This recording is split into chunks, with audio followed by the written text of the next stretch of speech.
तो दोस्तों ये रहा लेक्चर नंबर 2। इस सीरीज में हम क्या कर रहे हैं, किताबी दुनिया से दूर हटके अपने रोज़मर्रा के जीवन में घटित घटनाओं के आधार पर विलेन को समझ रहे हैं। तो पहले में हमने विलेन और विलेन के गुण को समझ लिया था। आज हम क्या देखने वाले हैं, विलेन के प्रकार।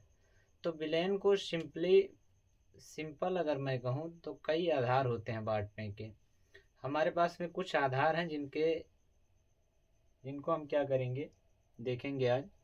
तो ये हमारे पास में क्या रहा, विलेन में उपस्थित घटकों के आधार पर। पहला हमारे पास है विलेन में उपस्थित घटकों की संख्या लिख सकते हैं। घटकों की संख्या के आधार पर। तो घटकों की संख्या के आधार पर मतलब मेरे भाई, जैसे देखना हमारे पास में ये विलेन रहा, ये रहा पात्र। इसमें हमने पानी भी मिलाया है। इसमें हमारे पास में है पानी प्लस क्या है, नींबू प्लस क्या है, चीनी। हाँ, घटक कितने हो गए, 3। पानी भी है, नींबू भी है, उसके बाद में चीनी भी है। हमारे पास में दूसरा रहा, ये क्या रहा, दूसरे में हमारे पास में क्या है, दूध है। दूसरे में हमारे पास में दूध है, उसके बाद में क्या है, पानी है। दूध है, उसके बाद में पानी है। तो दूध और पानी को हमने मिलाया तो इसमें टोटल कितने घटक, 2। तो घटकों की संख्या के आधार पर कि कितने घटक हैं, तो यहाँ पर कोई टफ सिचुएशन नहीं है मेरे भाई। जितने होंगे उसी हिसाब से हम क्या करेंगे, विलेन का क्लासिफिकेशन कर देंगे। सबसे पहले हमारे पास में आता है द्विअंगी विलेन। द्विअंगी विलेन, द्विअंगी विलेन में क्या होगा, घटकों की संख्या कितनी होगी मेरे भाई। अब द्विअंगी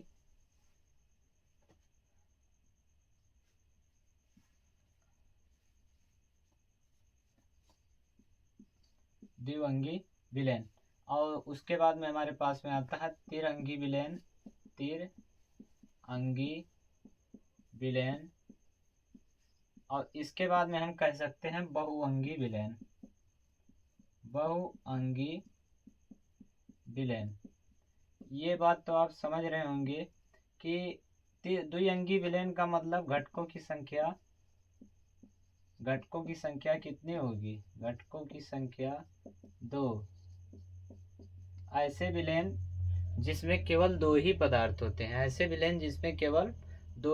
होते हैं, द्विअंगी विलेन कहलाते हैं। तिरंगी विलेन में घटकों की संख्या कितनी होगी, 3। ऐसे विलेन जिनमें घटकों की संख्या मतलब पदार्थों की संख्या कितनी होती है, 3। बहुअंगी का मतलब ऐसे विलेन जिनमें घटकों की संख्या क्या हो, 3 से अधिक हो। 3 से क्या हो, अधिक हो। घटकों की संख्या 3 से क्या होगा, अधिक होगा, उसे क्या नाम दे देंगे, बहुअंगी विलेन। तो ये रहा हमारे पास में घटकों की संख्या के आधार पर। अब हमारे पास में दूसरा आता है आधार बांटने का। हमारे पास में सेकंड वाला क्या है, सेकंड वाला ये अपने पास में इंपॉर्टेंट है मेरे भाई। विलायक की भौतिक अवस्था के आधार पर। विलायक की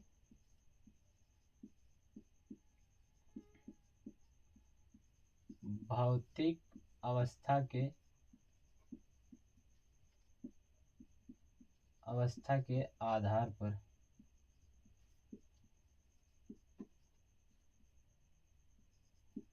तो हम देखेंगे इसमें विलायक की भौतिक अवस्था। विलायक की भौतिक अवस्था का मतलब विलायक ठोस है, द्रव है या गैस है। तो इसके आधार पर मुख्यतः 3 होते हैं। कितना होते हैं, 3। सबसे पहला हमारे पास में पहला, दूसरा, उसके बाद में तीसरा। पहले में हम क्या कर सकते हैं, द्रवीय विलेन। पहला हमारा कौन सा, द्रवीय। दूसरा हमारे पास में गैसीय, और तीसरा हमारे पास में क्या आता है, ठोसीय, या इसे बोल सकते हैं ठोस विलेन। ठोस विलेन, गैसीय विलेन, उसके बाद में द्रवीय विलेन। अब यहाँ से एक बात ये आती है कि हमारे पास में द्रवीय विलेन क्या होता है, गैसीय विलेन क्या होता है, ठोस विलेन। अब यहाँ पर हमने लिखा भौतिक अवस्था। जैसे हमारे पास में हमने क्या मिला दिया था, चीनी पानी। क्या मिलाया था, यहाँ पर हमारे पास में ये रहा विलेन, ये रहा अपने पास में सॉल्यूशंस, और सॉल्यूशन में हमने मिला क्या रखा है, चीनी, और प्लस क्या मिला दिया है, पानी। चीनी प्लस पानी, चीनी प्लस पानी हम जब इसमें मिला रखे हैं तो हम देख रहे हैं जो हमारे पास में विलायक है वो क्या है, पानी। और पानी किस अवस्था में है, द्रव। पानी किस अवस्था में है, द्रव। तो यहाँ पर विलय तो हमारे पास में ठोस अवस्था था, विलय चीनी ठोस अवस्था में होता है, विलय तो हमारे पास में ठोस अवस्था में था, लेकिन पानी हमारा किस अवस्था में है, द्रव। इसलिए इस विलयन को हम क्या नाम देंगे, द्रवीय विलयन। क्या नाम दिया जाएगा, द्रवीय विलयन। ऐसा विलयन, द्रवीय विलयन का मतलब ऐसा विलयन जिसमें विलायक गैस अवस्था में, हाँ द्रवीय विलयन है मेरे भाई, तो विलायक किस अवस्था में होगा, द्रव अवस्था में, द्रव अवस्था में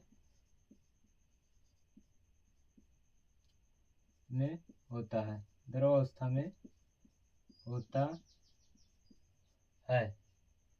तो जिसमें विलायक क्या होता है मेरे भाई, द्रव अवस्था में होता है। इस तरीके से समझ गए होंगे इसमें विलायक किस अवस्था में, इसमें जो हमारे पास में विलायक होगा वो किस अवस्था में होगा, गैस अवस्था में। विलायक हमारे पास में किस अवस्था में होगा, गैस अवस्था में। यहाँ पर जो विलायक होगा अपना किस अवस्था में होगा, विलायक क्या किस अवस्था में, ठोस अवस्था में।